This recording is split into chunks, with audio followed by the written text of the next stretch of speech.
রূপগঞ্জে বিভিন্ন অসৎ কোম্পানিরা আমাদের কৃষি জমি বালি দিয়ে কৃষি জমিগুলিকে ভরে রাখছে। রূপগঞ্জের মানুষ রূপগঞ্জের বাড়ি ঘরে থাকতে পারছে না, তারা কৃষি জমি ভরে ফেলছে, তাদের বাড়ি ঘরগুলি বালি দিয়ে ভরে ফেলছে।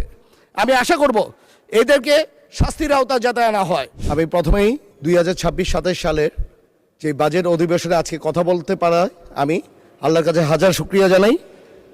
এই বছর যে বাজেট অনুষ্ঠিত হচ্ছে, এটার জন্য সারা বাংলাদেশের মানুষ তাকিয়ে আছে।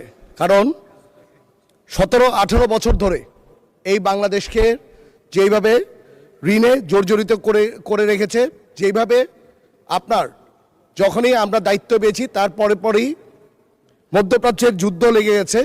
এর মধ্যে 3 মাস 24 দিনের মাঝখানে আমাদের দেশনায়ক তারেক রহমান যেইভাবে করে সাহসী একটি বাজেট রেখেছে, এর জন্য আমি প্রথমেই ওনাকে ধন্যবাদ জানাই যে এরকম একটি বাজেট রাখতে পেরেছে।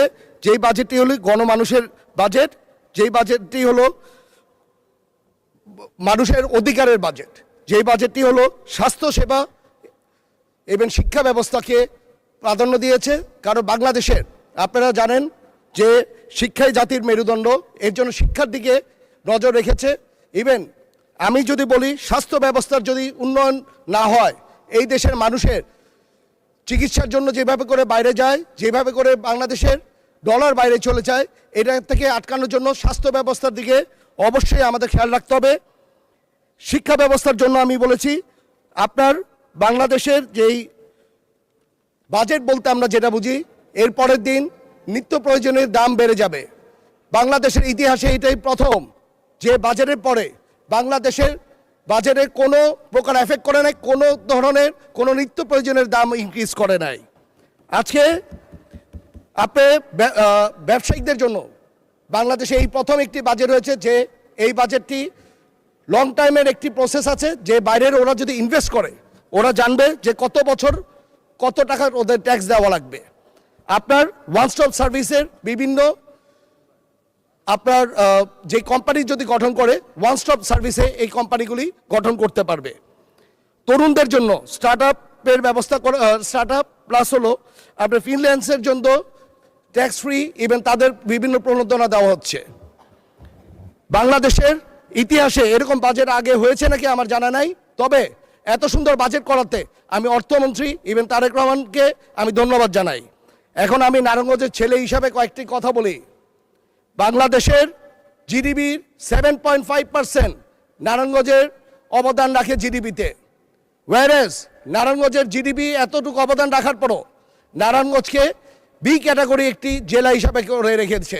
আমি আশা করব এটা অতি শীঘ্রই যাতে নারায়ণগঞ্জকে এই ক্যাটাগরিতে একটি জেলাতে পরিণত করা হয়। আজকে নারায়ণগঞ্জের সিটি কর্পোরেশনকে মেট্রোপলিটন সিটির জন্য আমি দাবি জানাচ্ছি।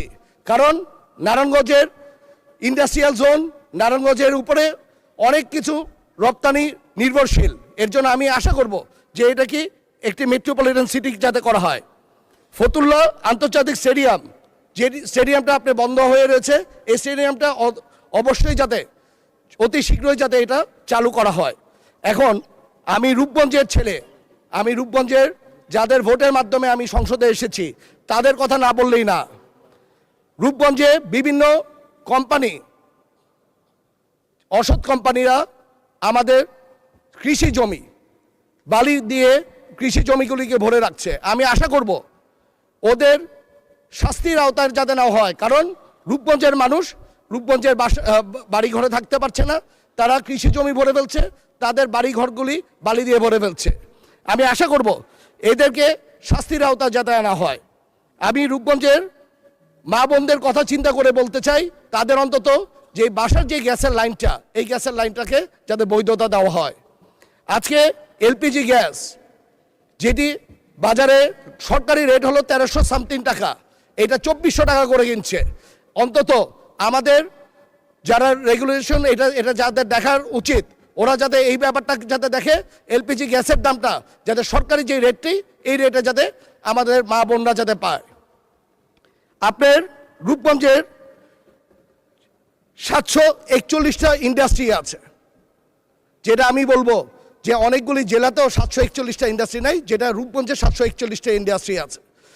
এখন এই ইন্ডাস্ট্রির বর্জ্য ব্যবস্থার জন্য এইভাবে করে অনেকগুলি ইন্ডাস্ট্রির আপনার এইভাবে প্ল্যান নাই, ইটিবি প্ল্যান নাই। আমি আশা করব ইটিবি প্ল্যানের জন্য যাতে গভর্নমেন্ট তাদেরকে একটা মিনিমাম রেটে যাতে লোন দেওয়া হয়, যাতে এই ইটিবি প্ল্যানটা যাতে সবাই বসাতে পারে।